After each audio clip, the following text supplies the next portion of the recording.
On this day, excuse me, on this day in 1962, in Memphis, Texas, this lady here was in labor.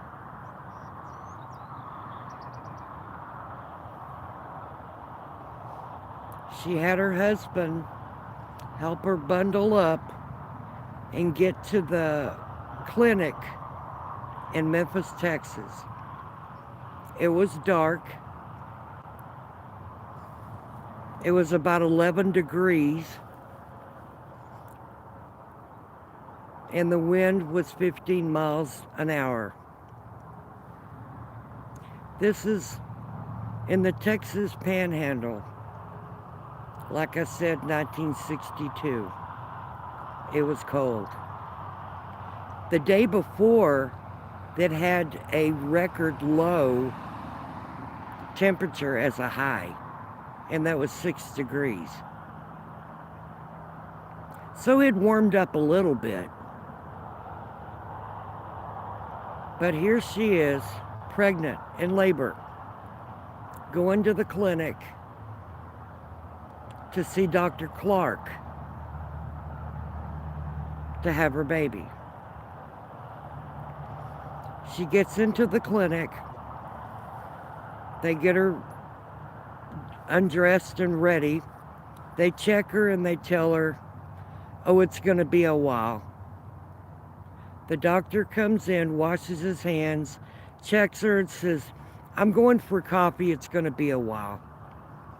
He walks out of the hall, or he walks out of the room, down the hall, towards wherever to go get coffee, and he hears me cry. I delivered myself as soon as the doctor left the office. This is a tradition that I did when my mom was living. On my birthday, if I wasn't with her, I would call her about 7:15 in the morning, and I would sing happy birthday to me. And I would thank her for having me.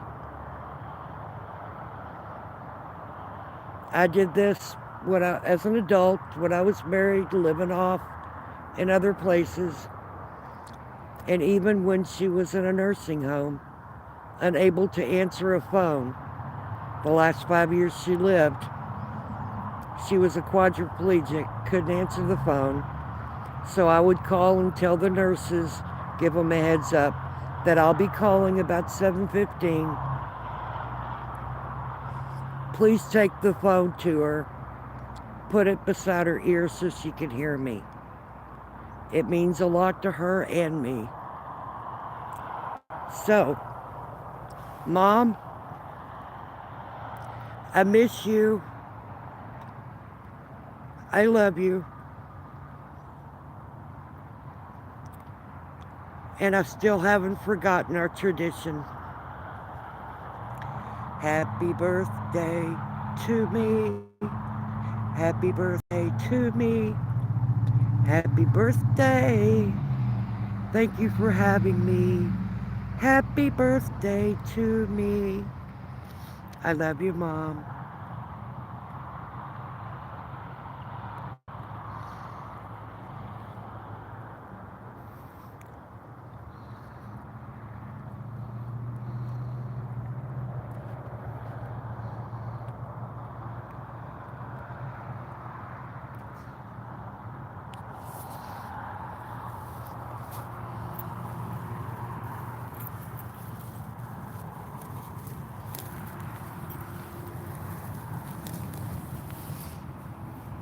I got you some fresh flowers that I think are very pretty. A lot better than what? Well, they're not as faded, of course.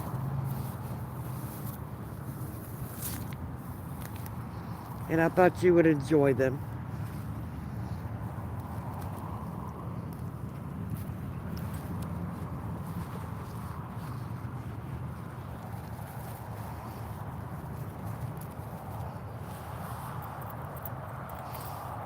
And of course, I've got daisies there to represent your great grandbaby, little Miss Daisy. You and Dad would have freaked out if you would have saw her on Christmas. You know how Tad is with his cars, his race cars and jalopies and all of that. Well, he has an old Model T or Model A, I can't remember, that he puts some car rallies, car shows, and he wins. Well, I was able to find little Miss Daisy, her own. And I found it on eBay for only $100. It's battery operated, and it looks just like her dad's. So between Tad and I and his in-laws, we were able to get it, have it delivered to Denton. They put it together. They put all the decals on it, and that baby drove it on Christmas. And the look on her face was priceless. And she said, Daddy, I'm going to race you, and I'm going to beat you too. And you know, there's no doubt in my mind that she's really not going to someday race him and beat him. Bless her heart. She is the cutest little thing. And so smart and intuitive, which scares me. But, you know, she comes by it honestly. I mean, you had it, I've got it, Tad's got it, she's got it. She's very psychically and intuitively inclined. Bless her heart. I want nothing but the best for her. Of course. And I often wonder, when you held your grandbaby, my son, the first one, your first grandbaby, which was my son, her dad, I wonder if you thought the same things and felt the same things I do with her. I wonder what kind of a life she'll have. I wonder what I can do to make it better. And I want nothing but happiness and safety for her. I want to protect her from all the bad things in life and all the things that have happened to me that I wish hadn't. You know, but if I protect her from life, then she won't learn lessons and grow up to be strong and smart, although she is already smart. She's about to be 3 at the end of the month. And she is something else, I tell you. You would love to see that baby.